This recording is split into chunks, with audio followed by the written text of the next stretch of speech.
Hello, my beautiful YouTube soul community. It's me, Letty, loud and clear. How's everybody doing today? Hope you're doing great. So, thank you for all of you who are new. Thank you for joining my beautiful community of joyful soul.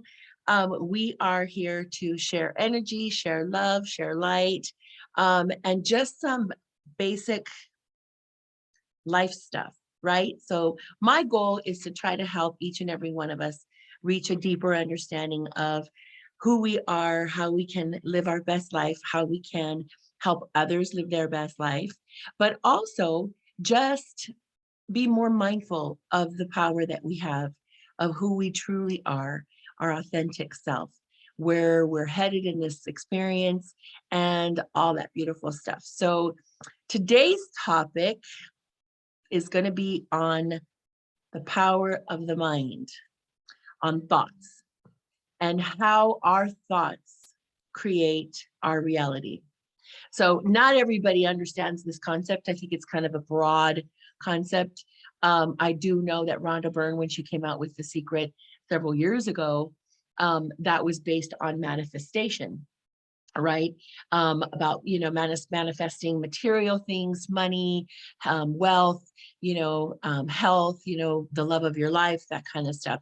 But what I'm going to talk about today is manifesting just a deeper awareness within yourself, a true understanding of who you are, the love that you need to have for yourself.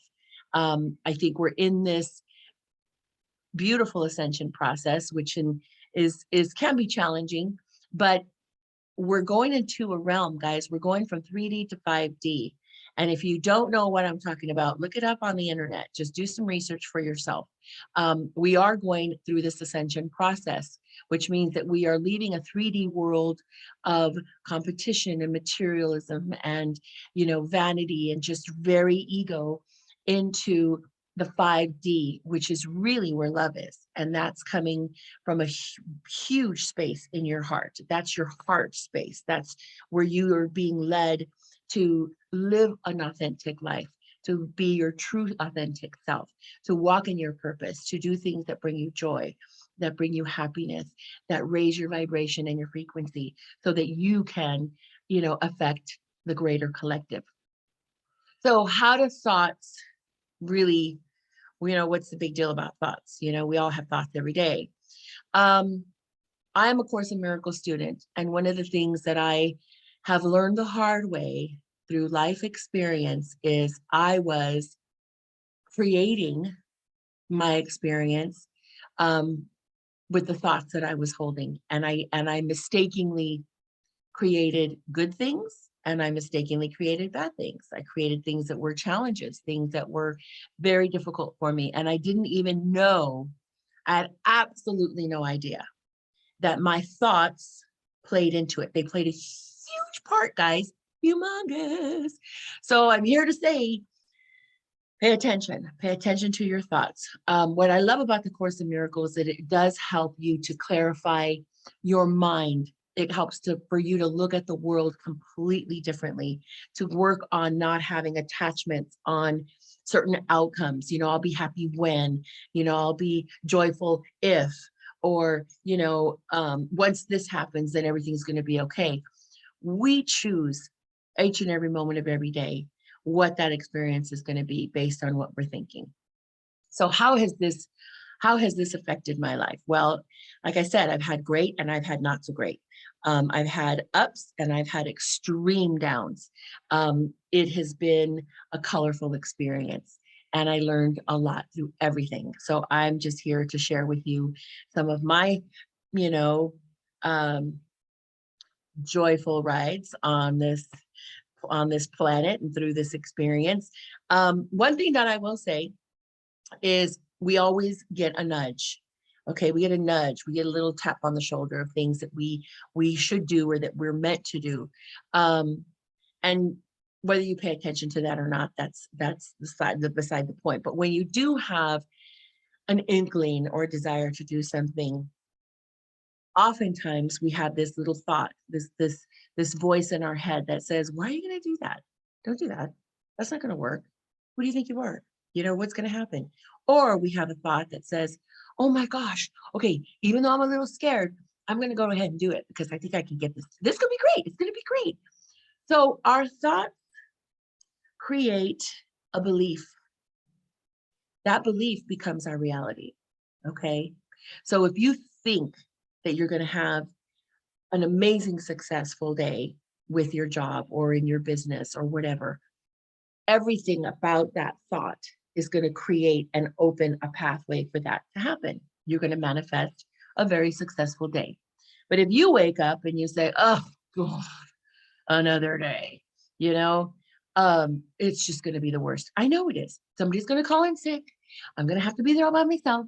I'm going to have to do all this stuff alone. I'm not going to have any help. I'm going to be tired. I'm probably not going to have a chance to eat anything. Well, the universe is going to make you right. The universe is going to say, okay, so these are the things that she's already committing to have happen in her experience. So, we're going to make her correct. We're going to make her right. It is going to happen. And we create, guys, sometimes we're shooting in the dark and we miscreate experiences. And then we're like, see, told you. So pay attention to your thoughts. Pay attention to the thoughts that you have about people. Pay attention to the thoughts you have about how your day is going to be, what experience you're going to have, and also how you feel about yourself. Because we will experience that. We project that out. Okay. And oftentimes we have these vicious little thoughts in our mind when we're getting dressed, when we're getting out of the shower, when we're, walking by a grocery, store window, and we're like, oh, God, what was I wearing? Why did I put that on today? Or I had no idea I look like that. Okay, whatever. That goes into your mind, and that creates this, oh gosh, I could never wear that color. I look horrible in that color. I look ugly in that color. Well, what you're telling your body, what you're telling yourself is, number one, you're not worthy of feeling beautiful. Number two, never do that again. You start to limit yourself. You start to limit everything. And then the only color you wear is black or blue or gray. And you don't even realize that you're doing it. So the things that we think about ourselves, no one would ever have the courage or even the desire to say to us personally, ever. And let me just say, guys, I've been there. I've totally been there. I have thought things in my mind that I wouldn't tell my worst enemy. I don't have any enemies, but just to say. So why do we say it to ourselves? How is that going to help us thrive? It doesn't. Which just creates this vicious cycle, and it keeps going and going and going and going. And then we get depressed, and then we feel like life is it just sucks. Nothing ever goes right. Everything's wrong. I'm never going to meet somebody. I'm never going to feel better. I'm never going to lose all this weight, whatever. Okay. Millions of different things. It can be anything. So pay attention to the tiny thoughts that you don't even know are floating around in your head. And also what you think of others. Okay. That's, we're taught not to, to be nice to each other, right? That's something that we feel that's something innate within each of us. We want to be nice to people. Nobody wants to be mean to people. Intentionally wake up and say, I'm just going to ruin somebody's day today. We don't do that. But if things start to go wrong, because remember, the first thought we had when we were laying in bed, the day was going to be a bad day. So then that goes to, oh gosh, the dog's hungry again. Why didn't they pick up the towels? Why did they leave this out? Oh my gosh, look at the kitchen. It's a total disaster. I just when I came down to get my coffee, and now look, okay, it just keeps going and going and going. Pretty soon we're in the car, and then we're just freaking out about the traffic. I can't believe this traffic. What's going on? Ugh, somebody wants to merge in. No, I'm not going to let you in, right? It just keeps manifesting. So the day, we often say, gets away from us. Have we ever heard that? Oh my God, the day just got away from me. It went from bad to worse. I couldn't get myself out of a paper bag today. It was horrible. Well, where did that start? What was the origin? So I always say this works. I started implementing this years ago. The first 17 seconds, and this is Abraham Hicks. I learned this from Abraham Hicks. The first 17 seconds are the most important. Pay attention to what you think when you start to know you're waking up, like you know your body's starting to move and you're like, oh, okay, here we go. I'm alive. Okay. What are you thinking? What's your first thought? What is your first thought? Do you say that you love yourself? Do you say, I am so grateful to be alive today? Do we say, oh, thank you, God, for a new day? Or do you say, oh, God, another day? Ugh. Yeah, talked about energy, same thing. So it all comes together. So what are we thinking? Because that will determine how things go. But the other thing that I want to talk about is when you put a lot of energy behind a thought, and it could be a thought that you have continually. It could be a thought. This is how we manifest not so good things in our life. Okay, I'll give you a little example of this. Two different examples. So how did I manifest something I didn't want? Well, I spent a whole year talking about it.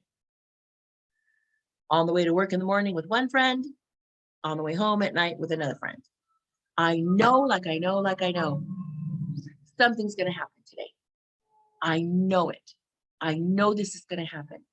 I know I'm going to be proven right.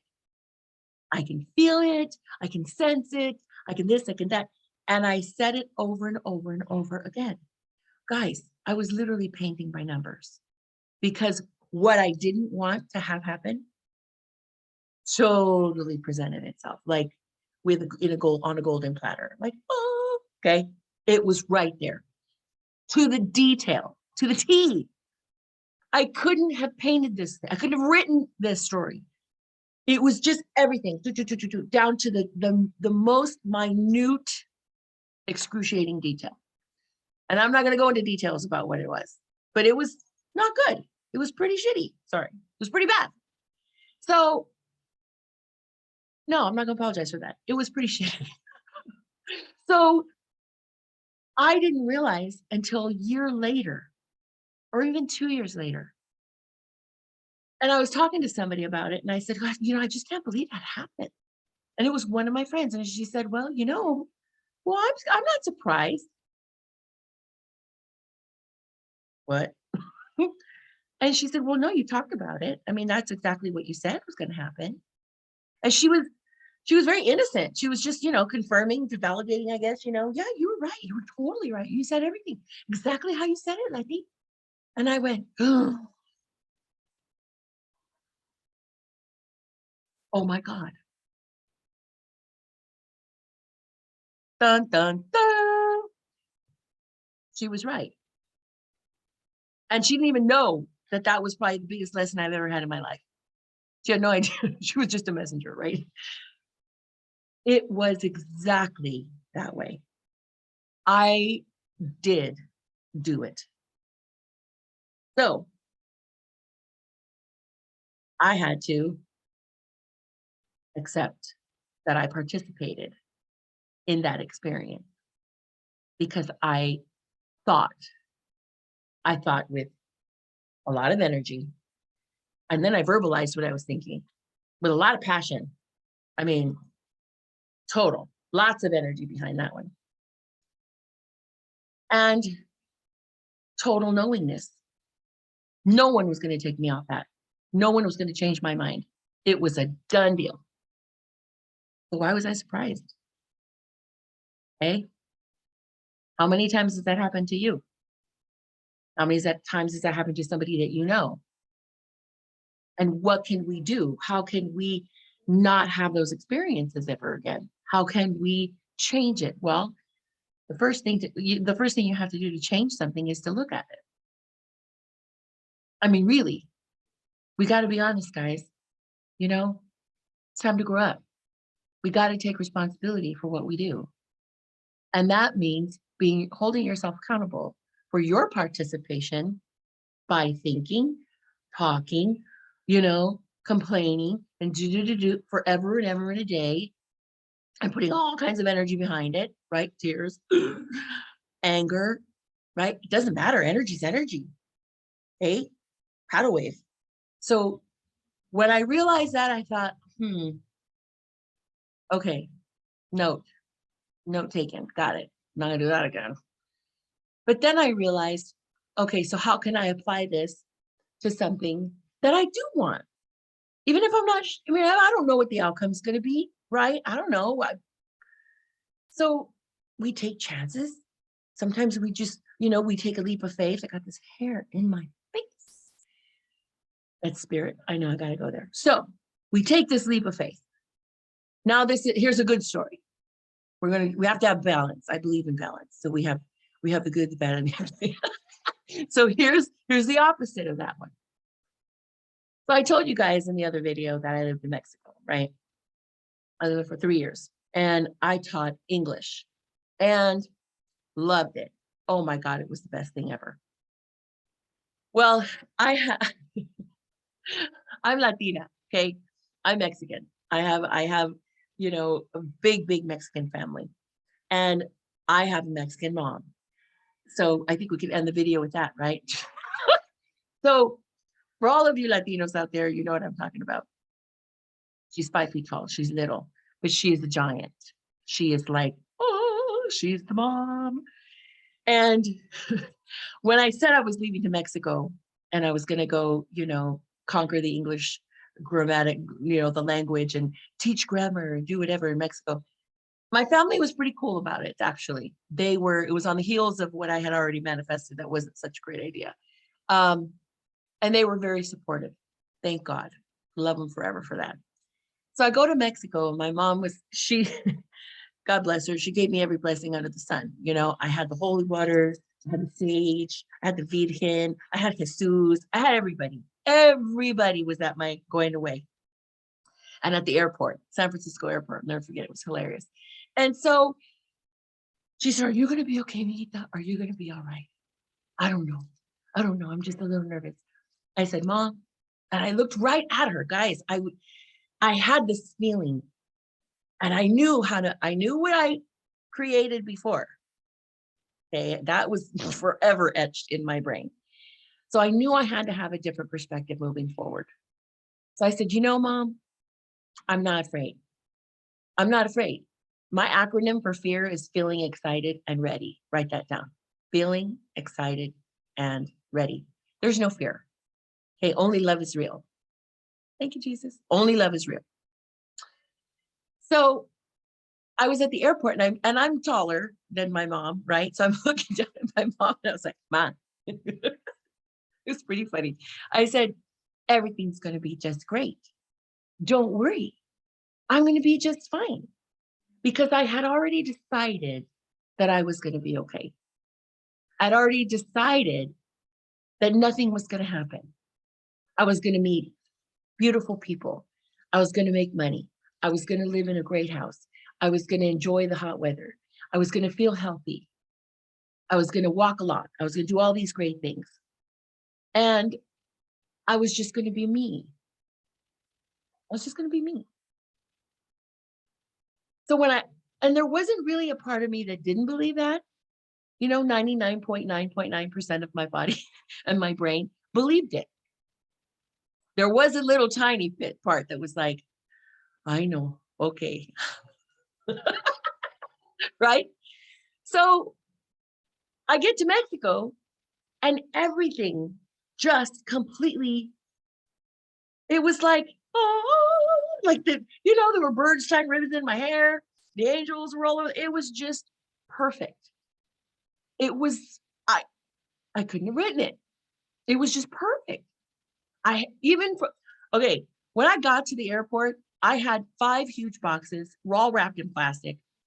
I had 3 huge suitcases. That was all I had in my whole life. And I get to Mexico. I get to Mexico City, to the airport. I had a layover like 20 minutes, right? And I had to get the next plane. I was totally intense. It was intense. And I thought, okay, I'm calling on everybody, the galactics, everyone. I was like, help me. But I knew it was going to be all right. And sure enough, I come out of the gates, and I see all my stuff over there, and I'm running over there. I didn't know how I was going to carry 5 boxes and 3 luggages and everything by myself to the next gate. And I just said, I know someone's going to help me. I know it's good. Somebody's got to help me. And sure enough, guys, I'm not kidding you. This guy walked up and he said, "Can I help you?" And I went, "Please." And all I could think about was my mom. That she was probably, lighting every candle known to man and sending me a ton of major prayers because this guy just came up and said, "I'll help you." I said, "But I don't have any money. I can't give you a tip, right? That's the deal." He said, "When you can, help someone else."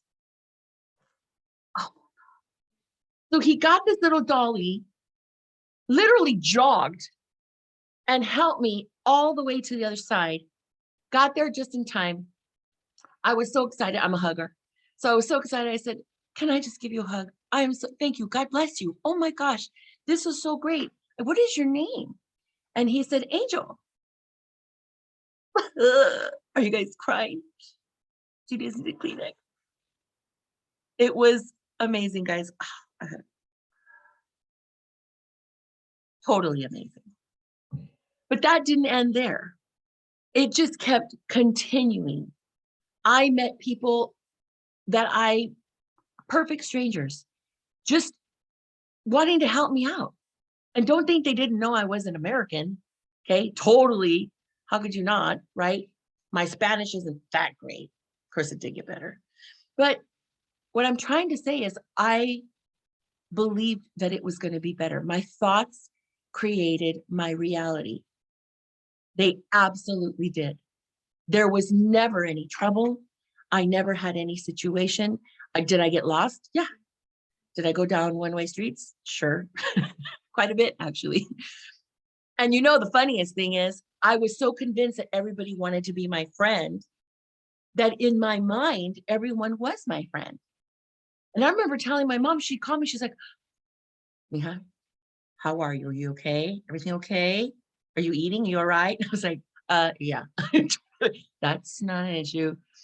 But she always checked on me. And I said, "Mom, everything's great. Everybody's so nice here. They're my friends. I made a bunch of friends." And I did make a bunch of friends. But I also had friends on the street.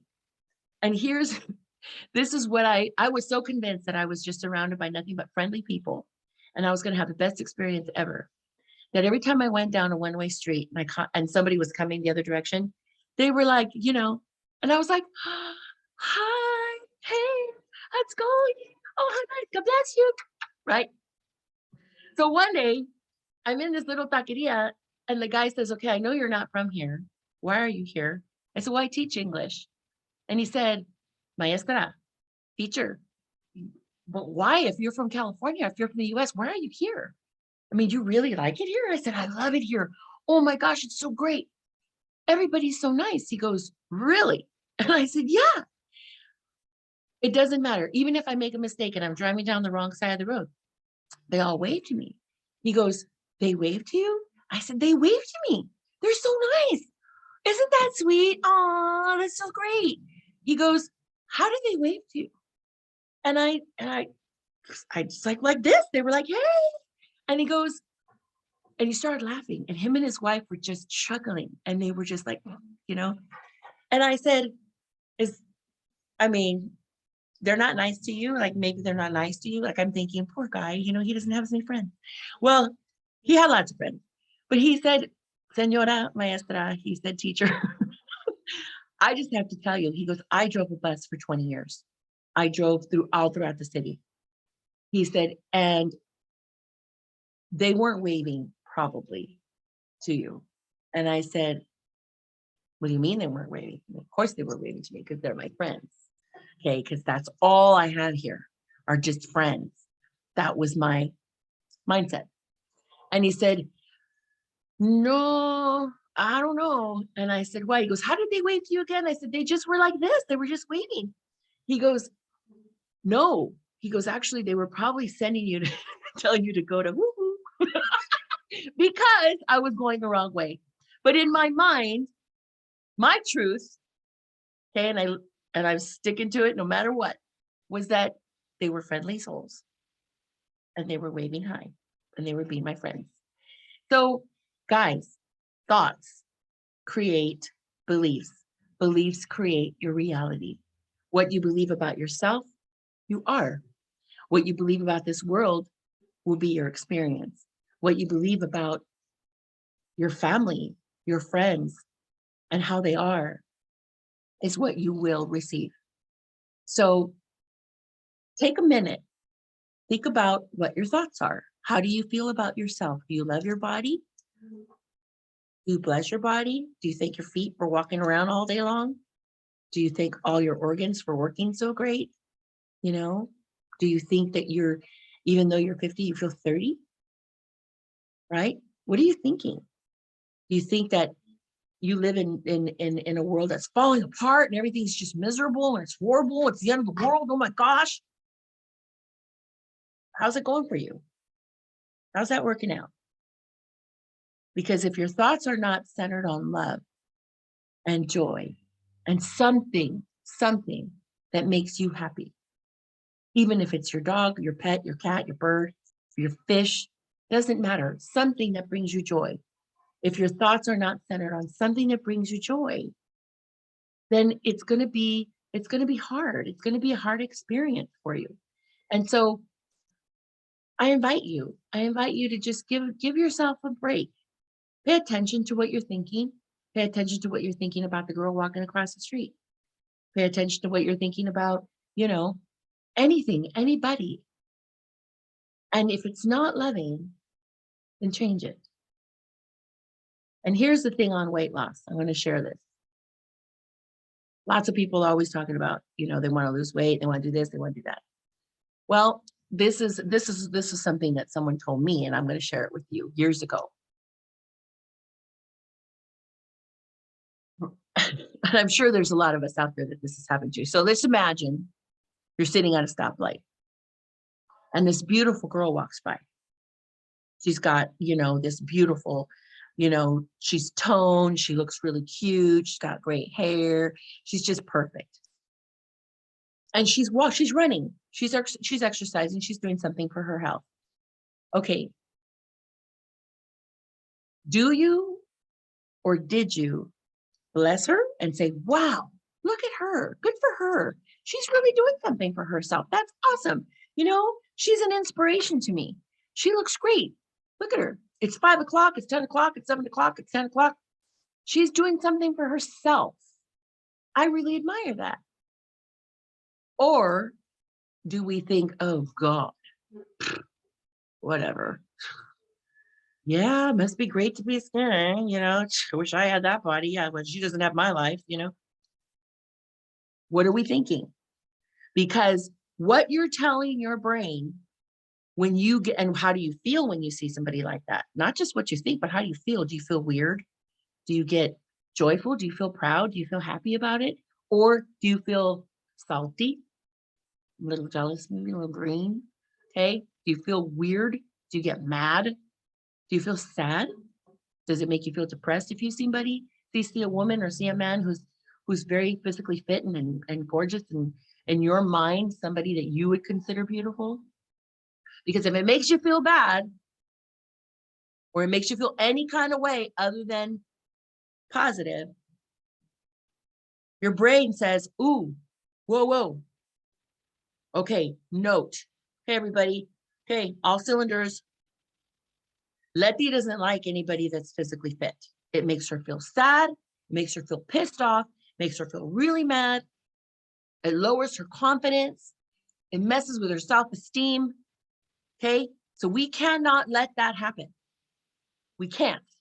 We got to stay protector. So then 5 months later, 5 days later, 5 minutes later, I decide, you know what? I'm really going to do something to lose weight.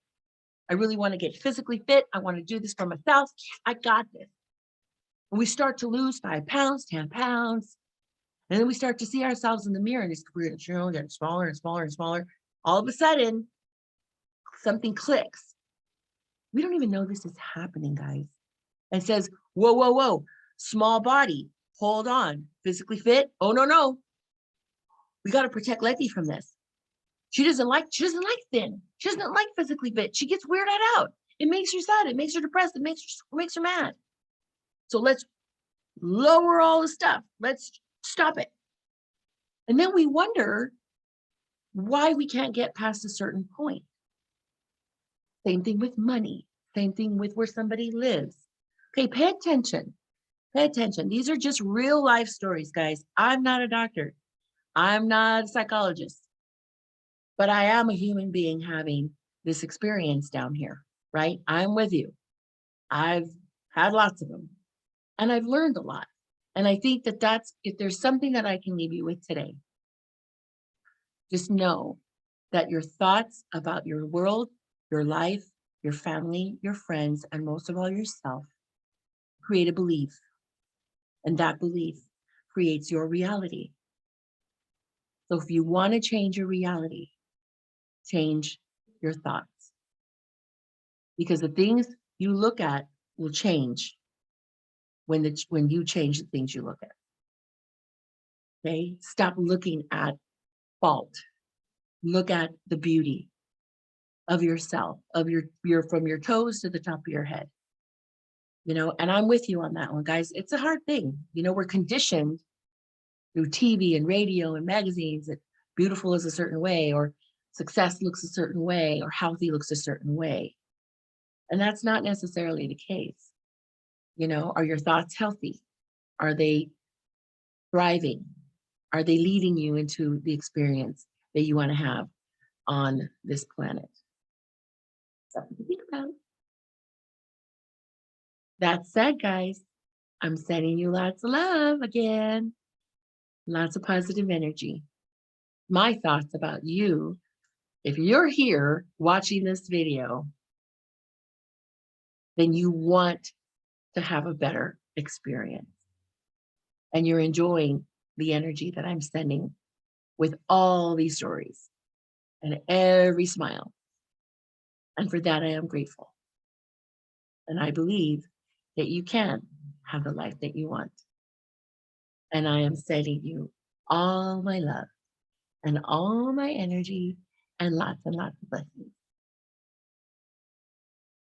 In this moment, you are loved.